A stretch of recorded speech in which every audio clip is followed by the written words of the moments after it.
The Revenant, 2015, directed by Alejandro González Iñárritu, is a visceral survival epic loosely based on the real-life story of 19th-century frontiersman Hugh Glass, played by Leonardo DiCaprio.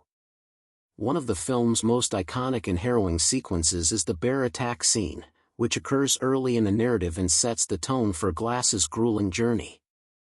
This scene is presented as a single, unbroken take, lasting around 6 minutes, emphasizing raw realism and immersion through innovative cinematography.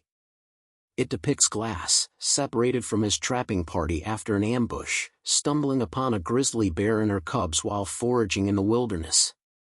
The sequence begins with Glass spotting the bear cubs in a forested area, unaware of the mother's proximity. The grizzly charges at him ferociously, embodying the unpredictable brutality of nature. The attack is unrelenting. The bear mauls Glass, clawing his back, biting his shoulder and throat, and tossing him like a rag doll.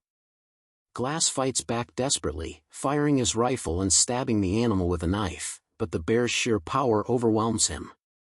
The camera stays close and fluid, capturing every groan, crunch of bone, and spray of blood, making the viewer feel the physical agony and terror.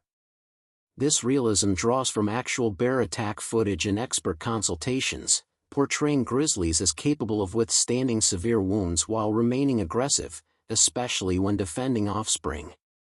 The scene culminates with Glass playing dead, only for the bear to return for a final assault before succumbing to injuries. Left mangled and near death, Glass's survival instincts kick in as he begins his crawl toward vengeance. This scene serves multiple narrative purposes. It establishes the film's themes of human fragility against nature's indifference, and propels the plot by leaving Glass abandoned by his comrades. It's not just graphic violence, it's a metaphor for existential struggle, blending horror with awe at the natural world's power. The scene follows the film's opening ambush, where Glass's fur-trapping expedition is raided by Ecological warriors in a chaotic, arrow-filled battle that decimates the group. This ambush, shot in a similarly immersive long take, shows Glass as a capable leader protecting his Pawnee son, Hawk, amid the slaughter, highlighting the constant peril of the frontier.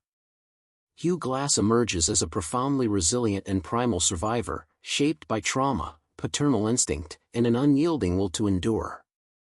In the ambush, Glass is depicted as a stoic frontiersman with deep wilderness knowledge, calmly directing his men amid the pandemonium while prioritizing his son's safety. This reveals a protective, almost paternal archetype rooted in his interracial family ties, his deceased Pawnee wife and mixed-heritage son, suggesting a man who values loyalty and kinship over material gain.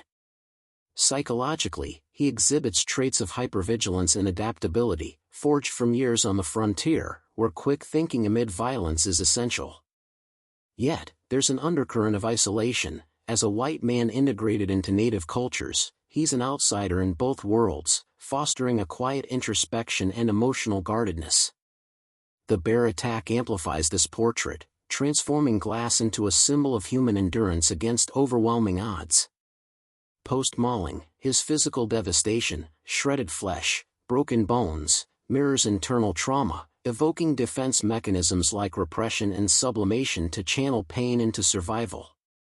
He doesn't succumb to despair. Instead, his crawl from the brink of death demonstrates extraordinary bravery and mental fortitude, driven by a mix of revenge against those who abandon him, and deeper motivations. Psychologically, this suggests a personality anchored in resilience and moral purpose, using trauma as fuel for transformation. Glass's visions of his wife during recovery hint at a spiritual or subconscious reliance on lost love for motivation, indicating unresolved grief and a capacity for hope amid brutality. Overall, these scenes paint Glass as a revenant, not just physically revived, but psychologically reborn through suffering, embodying stoic heroism with underlying vulnerability. Where Glass is resilient and morally driven, Fitzgerald is pragmatic, self-serving, and devoid of empathy, prioritizing personal gain over camaraderie or ethics. In the ambush scene, Fitzgerald fights fiercely but with a cynical edge, complaining about the expedition's risks and showing little concern for others beyond his own escape. This reveals a survivalist mindset rooted in paranoia and racism. He harbors deep prejudice against Native Americans, viewing them as savages, which stems from his own traumatic past, being scalped. Fitzgerald embodies Machiavellian traits, cunning, manipulative, and willing to betray, as seen when he abandons the mauled Glass and murders Hawk to cover his tracks. Glass's psychology is integrative and redemptive. He channels pain into a quest for justice, ultimately grappling with forgiveness or higher purpose, while Fitzgerald's is disintegrative and opportunistic, reducing life to zero-sum transactions where weakness invites exploitation. Glass represents the potential for growth through adversity, drawing strength from relationships in nature's cycles, whereas Fitzgerald is trapped in cycles of violence and self-preservation, seeing the world as inherently hostile. This dichotomy underscores the film's exploration of humanity, Glass as the evolving survivor, Fitzgerald as the primal predator. The grizzly can be interpreted as an instrument of divine trial or wrath, akin to biblical encounters with nature as God's agent, Job's sufferings or Jonah's whale. The attack strips Glass of his illusions of control, forcing a confrontation with mortality and the sublime terror of creation. The bear, protecting her cubs, symbolizes natural order and maternal ferocity, perhaps representing divine benevolence toward the innocent amid human encroachment, mirroring the Iroquois' quest for their abducted daughter.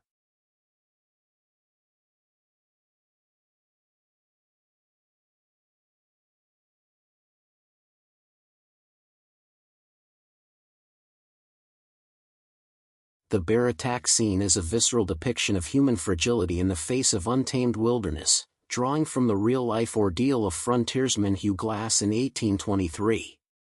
From a naturalistic perspective, the sequence eschews anthropomorphic drama for raw ecological realism. The grizzly bear is not a villain but a wild animal acting on instinctual imperatives of survival and protection. The attack unfolds when Glass stumbles upon a sow and her cubs while scouting in a dense forest, triggering a defensive response that highlights nature's indifference to human intrusion. This isn't malice, it's the bear prioritizing her offspring's safety in a resource-scarce environment, a behavior rooted in evolutionary biology where maternal investment ensures genetic continuity. Scientifically, grizzly bears, Ursus arctos horribilis, a subspecies of brown bears, are apex predators adapted to harsh northern ecosystems. They are opportunistic omnivores, consuming a diet that includes fish like salmon, berries, grasses, roots, insects, fungi, nuts, carrion, small mammals, and occasionally larger ungulates such as elk or moose, reflecting their role in nutrient cycling and ecosystem balance. Adult grizzlies can weigh 300 to 800 pounds, with males larger than females, and stand up to 8 feet tall on hind legs, equipped with powerful forelimbs, long claws for digging and foraging, and a bite force exceeding 1,200 psi, enabling them to excavate dens or overpower prey. Behaviorally, they are solitary except during mating or with cubs, requiring vast home ranges, females typically 50 to 300 square miles, males 200 to 500, to support their high caloric needs, up to 20,000 calories daily during hyperphagia, pre-hibernation fattening. Maternal aggression, as portrayed in the film, is well documented. Sows fiercely defend cubs from perceived threats, charging at speeds up to 35 miles per hour in short bursts, often in riparian zones or forested areas where food is abundant but visibility is low, increasing surprise encounters.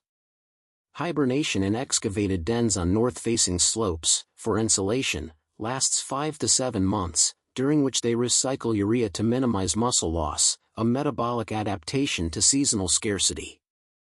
In the context of the scene, the bear's repeated maulings align with real observations that grizzlies can inflict severe wounds yet persist in attacks if the threat lingers, though fatal human encounters are rare, about 1 to 2 per year in North America, often stemming from surprise or food defense rather than predation.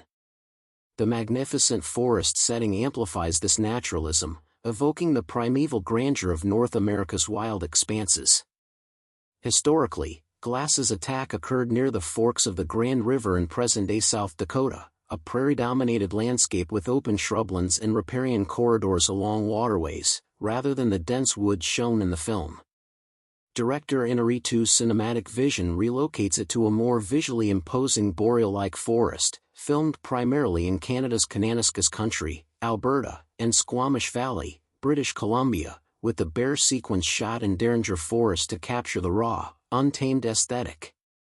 These areas mimic the boreal forest, or taiga, the world's largest terrestrial biome, spanning about 14 million square kilometers across the northern hemisphere and comprising 30% of global forest cover. Scientifically, boreal ecosystems are dominated by cold-tolerant conifers like black spruce, white spruce balsam fir, and lodgepole pine, Pinus contorta, with understories of mosses, lichens, and shrubs adapted to acidic, nutrient-poor soils and short growing seasons. They store 40% of Earth's land-based carbon in peatlands and permafrost, acting as a critical climate regulator by sequestering CO2 while releasing methane if thawed by warming. Biodiversity includes keystone species like grizzlies, which disperse seeds and aerate soil through digging, alongside wolves, lynx, moose, caribou, and migratory birds. Fire cycles renew the landscape, promoting regeneration in this resilient yet vulnerable system facing rapid climate change. In the film, the forest's towering trees, misty rivers, and snow-blanketed terrain underscore a habitat where grizzlies thrive in old-growth stands with high productivity and open understories, ideal for foraging and denning at higher elevations. The scene encapsulates nature's dual essence as both sublime beauty and profound horror, echoing thinkers like Edmund Burke and Immanuel Kant on the sublime, where awe-inspiring vastness evokes terror and transcendence. The beauty lies in nature's intricate harmony. The boreal forest's cyclical rhythms of growth, decay, and renewal manifest a profound interconnectedness, where grizzlies embody evolutionary elegance as ecosystem engineers, fostering biodiversity through their foraging and predation, reminding us of life's resilient poetry in an indifferent cosmos. Yet this beauty is inseparable from horror, the raw, amoral violence of survival, where a bear's protective fury reduces a human to mere flesh, illustrating nature's blind mechanisms of natural selection, devoid of justice or pity. This chaos affirms life's vitality through destruction, forcing us to confront human hubris against an uncaring wilderness that devours and regenerates without regard for individual suffering. In The Revenant, this duality underscores a humbling truth: nature's magnificence is not for us, but a self-sustaining force where beauty and brutality coexist in eternal tension, inviting reverence amid the terror.